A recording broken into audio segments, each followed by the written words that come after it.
Hello, my name is Lena, and this is my Week 6 video for NPA 560.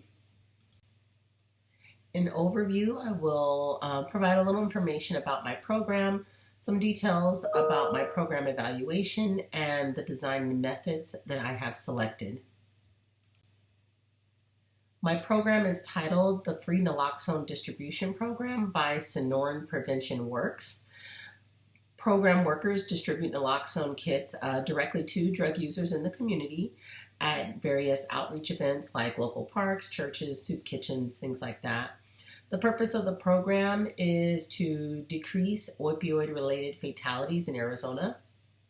And my research question is, does the Free Naloxone Distribution Program decrease opioid-related fatalities in Maricopa County, Arizona?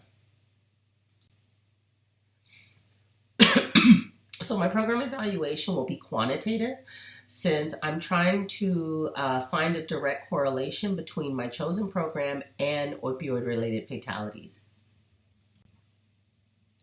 My program evaluation will consist of quasi-experimental research because I'm going to have little control over who's in my groups. People are going to be divided into groups based on variables. And since I'm researching drug users, I will have a project group and a comparison group, not necessarily a control group. The design I propose is design framework number 4 from the Bamberger book. It consists of a pre-test and a post-test for the project group, and only a post-test for the comparison group. Now, in how I designed it, I do want to have some midterm or follow-up tests conducted monthly. So my participant group will look more like this bottom box, and I'm going to explain that more in just a bit. The method I chose was surveys only because it just seems that's how all the other researchers are doing it when trying to collect information directly from drug users. The survey here I made up completely, and I think it's going to work for my program. If not, hopefully somebody can give me some feedback. So for data collection from the drug users, I will use sampling to get an equal number of men and women to participate in the program. So every third man and every third woman will be asked to participate in this anonymous naloxone trial. And sampling will continue until we get 30 males, 30 females. If the individual chooses to participate in the research trial, they'll be notified that they can come back every single month to answer a 4-question survey and receive a $150 Visa gift card.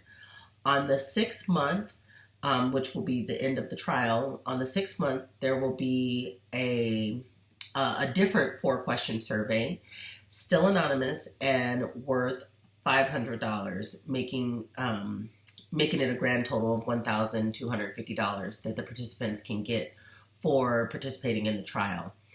Now, as the researcher, I'm only going to compare the data collected from the pre and post surveys from the project group and the post survey from the comparison group.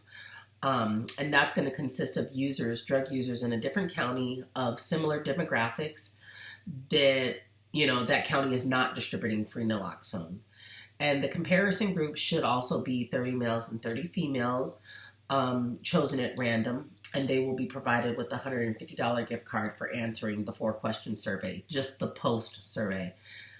Now, the data from the monthly checks can be beneficial for other parts of the program evaluation or any type of supplemental information. So just in case the participant doesn't return for the full 6 months, we can at least use the data that was collected, in month 1, 2, and 3 or whatnot. So that's kind of the reason for collecting that midway data, even though it's not necessarily wanted for the pre and post. It can help if needed. And that is my time. So thank you for listening, and God bless.